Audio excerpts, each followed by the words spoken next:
Bau-bau peperangan antara Iran dan Amerika Serikat kembali tercium kuat di udara Timur Tengah. Namun kali ini, aroma itu tidak datang bersama suara sirene, ledakan bom, atau rudal yang membelah langit malam.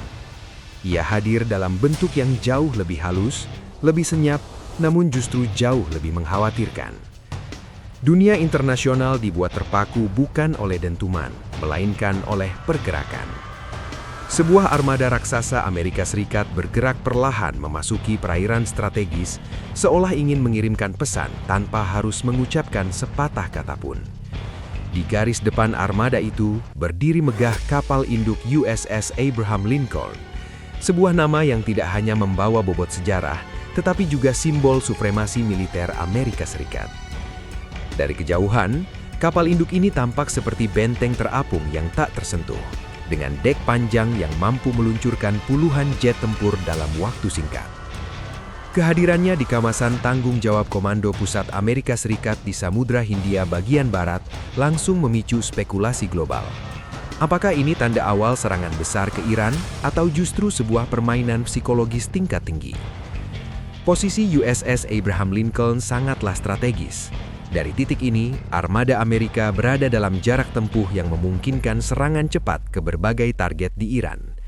Tidak heran jika media internasional berlomba-lomba menyorot pergerakan kapal induk ini.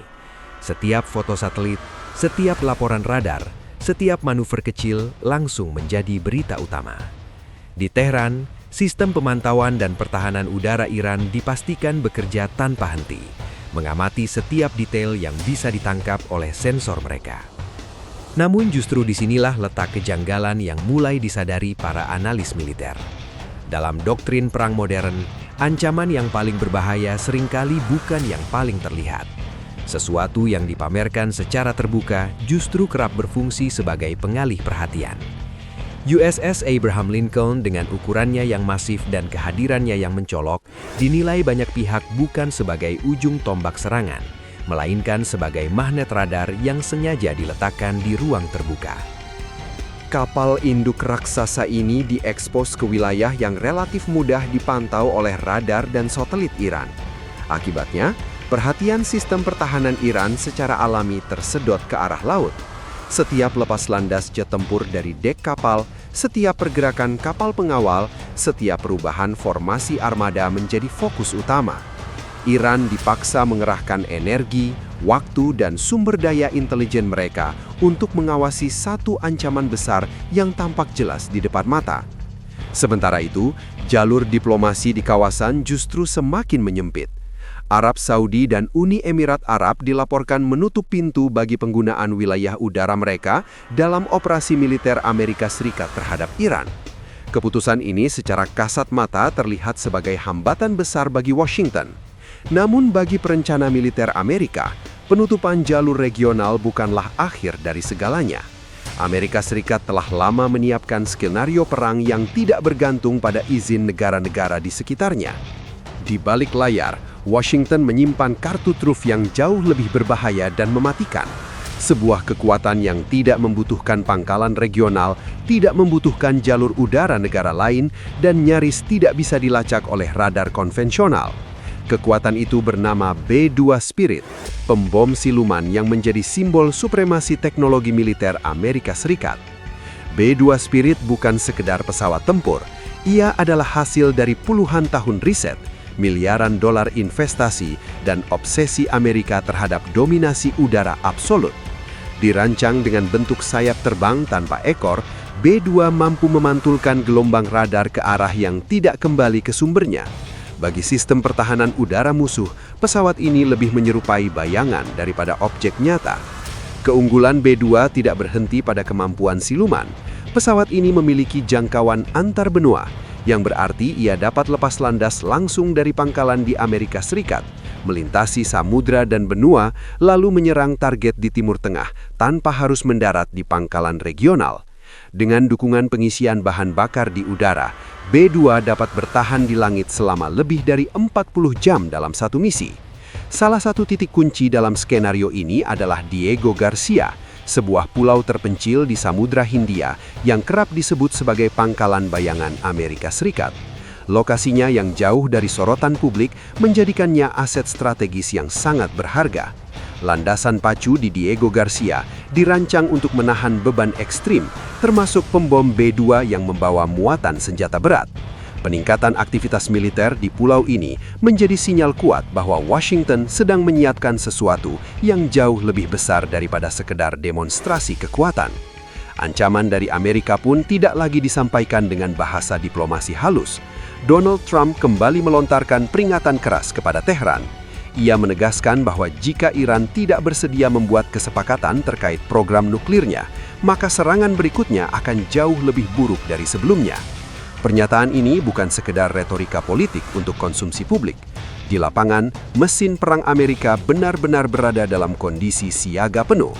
Sekitar 50.000 personil militer Amerika Serikat telah ditempatkan di berbagai pangkalan di Timur Tengah. Jet tempur F-15, F-18, dan F-22 terlihat aktif di berbagai jalur penerbangan strategis. Drone pengintai dan pesawat mata-mata terus berputar di udara, mengumpulkan data real-time tentang pergerakan Iran. Pesawat tanker terbang tanpa henti, memastikan bahwa armada udara Amerika dapat bertahan selama diperlukan. Namun, serangan terhadap fasilitas nuklir Iran bukanlah operasi biasa. Ini bukan sekedar mengirim satu jenis pesawat atau satu cabang militer.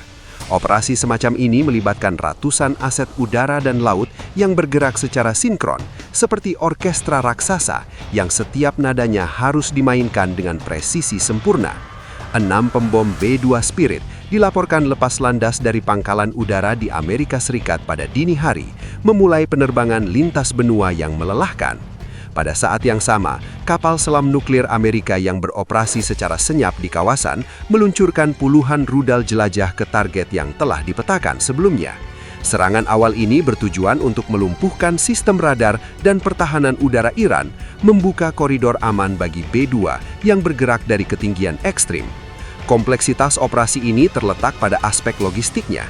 B-2 Spirit dikenal sebagai pesawat yang sangat boros bahan bakar. Untuk menyelesaikan misi jarak jauh, pesawat ini sangat bergantung pada pengisian bahan bakar di udara. Disinilah peran pesawat tanker KC-135 menjadi krusial. Namun tanker ini bukan target yang kebal. Mereka harus dilindungi oleh jet tempur dan didukung oleh pesawat perang elektronik. EA-18 Growler memainkan peran sentral dalam fase ini. Pesawat perang elektronik ini bertugas membanjiri frekuensi musuh dengan gangguan, menciptakan kebingungan di sistem radar dan komunikasi Iran. Di udara, perang tidak lagi hanya soal kecepatan dan daya hancur, tetapi juga tentang siapa yang mampu mengendalikan spektrum elektromagnetik. Sementara B-2 melaju di ketinggian ekstrim, awak pesawat menghadapi tantangan besar berupa kelelahan fisik dan mental. Untuk mengatasinya, Amerika menyiapkan jaringan pangkalan pendukung di kawasan, termasuk di Qatar, Diego Garcia, hingga Guam. Semua dirancang untuk memastikan bahwa tidak ada celah fatal dalam misi yang sangat kompleks ini. Di bawah mereka, lanskap Iran terbentang luas dengan pegunungan dan gurun yang keras. Namun lapisan penyerap radar pada badan B-2 membuat pesawat ini nyaris tak terlihat, bahkan ketika melintas di wilayah yang dijaga ketat. Ketika mendekati target, awak B-2 dihadapkan pada keputusan paling krusial dalam misi. Mereka bisa meluncurkan senjata dari jarak jauh atau turun lebih dekat untuk menjatuhkan bom penghancur bunker secara langsung. Senjata utama dalam skenario ini adalah GBU-57 Massive Ordnance Penetrator, sebuah bom seberat sekitar 30.000 pound yang dirancang khusus untuk menghancurkan fasilitas bawah tanah. Tidak seperti bom konvensional, GBU-57 mengandalkan energi kinetik dari jatuh bebas di ketinggian ekstrim untuk menembus lapisan tanah dan beton sebelum meledak jauh di bawah permukaan. Sistem navigasi GPS dan inersial berkelas militer memastikan bom ini menghantam target dengan presisi tinggi. Ketika bom ini menghantam sasaran, efeknya bukan sekedar ledakan. Ia menciptakan gelombang kejut yang menyerupai gempa kecil, menghancurkan bunker dan struktur bawah tanah yang selama ini dianggap kebal. Fasilitas seperti Fordo, Natanza, dan Isfahan yang tertanam jauh di dalam bumi tidak lagi aman dari ancaman ini. Iran tentu tidak tinggal diam. Sistem pertahanan udara mereka, termasuk jet tempur lawas seperti F-14 dan MiG-29, berusaha melakukan intersepsi. Meski teknologi mereka tertinggal jauh, ancaman tetap ada jika faktor keberuntungan berpihak. Namun Amerika telah mengantisipasi skenario ini. EA-18 Growler terus menekan sistem komunikasi Iran, membuat koordinasi antar unit pertahanan menjadi kacau. Jika jet tempur Iran berhasil mendekat, F-18 dan F-22 yang siaga akan langsung melakukan penghadangan dari jarak jauh. Setelah senjata dilepas, B-2 segera berbalik arah, berpacu dengan waktu untuk keluar dari wilayah berbahaya. Di belakang mereka, sistem pertahanan udara Iran meluncurkan rudal secara sporadis, sebagian mengenai target palsu atau meleset akibat gangguan elektronik. Di udara, pertempuran tak kasat mata terjadi dalam bentuk sinyal, frekuensi, dan data, sebuah wajah baru peperangan modern. Inilah alasan mengapa serangan Israel sebelumnya gagal menembus fasilitas nuklir Iran secara menyeluruh. Meski Israel memiliki bom penghancur bunker, kedalaman dan perlindungan fasilitas Iran terlalu ekstrim. Serangan hanya mampu merasuk struktur permukaan. Untuk benar-benar menghancurkan fasilitas tersebut, dibutuhkan kombinasi teknologi, daya hancur, dan strategi tingkat tinggi yang hanya dimiliki Amerika Serikat melalui B-2 Spirit. Dalam papan catur militer global, USS Abraham Lincoln mungkin tampak seperti raja yang berdiri gagah di depan. Namun sejatinya, kapal induk itu hanyalah pion yang sengaja ditempatkan untuk menarik perhatian lawan. Sementara itu, di balik gelapnya langit dan sunyinya udara, B-2 Spirit bergerak sebagai senjata penentu, siap melakukan skakmat tanpa suara. Dunia mungkin hanya melihat kapal induk yang megah di permukaan laut, tetapi ancaman sesungguhnya datang dari arah yang nyaris tak terlihat. Pertanyaannya kini bukan lagi apakah Amerika Serikat mampu menyerang Iran, melainkan kapan dan dengan cara apa langkah selanjutnya akan diambil.